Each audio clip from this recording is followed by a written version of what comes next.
সাহস নাই সামনে দিয়ে আসার। আরে বুঝলে তোমার হাবা, না বুঝলে আরো শুনেন, মৃত্যুর সময় নেই, মৃত্যুর ওই সাহস নেই, মালাকুল মউতের ওই সাহস নেই সামনে আসার ইমামে হোসাইনে। কি বুঝেন, কি বুঝেন? ওদিন পিপাসিত হোসাইন ছিলেন না, পিপাসিত তো ফুরাত পানি ছিল, যে কেন জুবান মোবারকে লাগতে পারলাম না। ওদিন যখন মৃত্যু পিছন দিক দিয়ে আসতেছে, ওদিন বাচ্চাকে নিয়ে সামনে এসেছিলেন। আম্মা জান কেবলারা বলতেছেন যে বাচ্চাকে দেখান, হয়তোবা পানি দিবে, 3 দিন অনাহারি। আরে নওয়াসায়ে রাসূল না খেয়ে আছে, একটু ওই তাসাব্বুর হারিয়ে যান বান্দা, ওই খেয়াল হারিয়ে যান। এই সেই সময়গুলি চলছে যখন নির্মম ভাবে রসুলে পাকের আওলাদদেরকে শহীদ করা হচ্ছিল।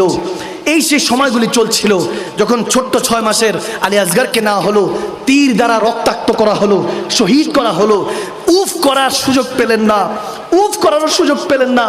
ইমামে হোসাইন ওই রক্তগুলিকে হাতে লাগিয়ে বলতেছে, আল্লাহ এই সাক্ষী রাখো, তোমার নবীর আওলাদদের রক্তকে সাক্ষী রাখো, যার কারণে কুল কায়নাত বানিয়েছো, যাকে হাবিবুল্লাহ বলেছো, যাকে আওয়াদানা কাবা কাউসাইনিকে দিদার দিয়েছো, সেই নওয়াসায়ে রাসূলের রক্ত মোবারক সাক্ষী রাখলো।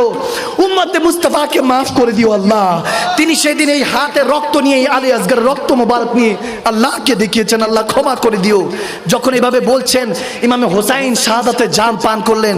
হাদিসে এরকম এসেছে, আব্দুল হক মুহাদ্দিস দেহলভী রাদিয়াল্লাহু তাআলা আলাইহি রাহমার বড় সাহেব যাদের এটা বর্ণনা করেছেন, এরকম এসেছে যখন দামেস্কের উদ্দেশ্যে, কুফার উদ্দেশ্যে ওই সার কাটা আমার ইমামে হোসাইনের যখন সার মোবারক তীরের মধ্যে, আগার মধ্যে নিয়ে যাচ্ছে, তখন একটা উটের সামনে, ঘোড়ার সামনে ইমাম হোসাইনের সার মোবারক নিয়ে যাওয়া হচ্ছে।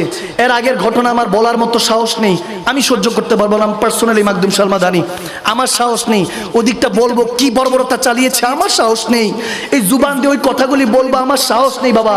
আমি শুধু এতটুকু বলতে চাই, আগাজ দিতে চাই, শিখাবার জন্য, মহব্বত নিয়ে অন্তরের মধ্যে আহলে বায়াত রসুল আরবির মহব্বতটা আনার জন্য। কারণ আল্লাহর হুকুম, কুল বলেছেন আল্লাহ, কুল লা আসালুকুম, আল্লাহ নবীজির ঋণ শোধ করবেন না, আলাইহি আজরান ইল্লাল মাওয়াদ্দাতা ফিল কুরবা। আল্লাহ নবীর মহব্বত, ঋণকে শোধ করতে হলে আহলে বায়াতের ভালোবাসার কথা বলেছেন। আল্লাহ শিখিয়েছেন যে ভালোবাসো বান্দা, বান্দা ভালোবাসো।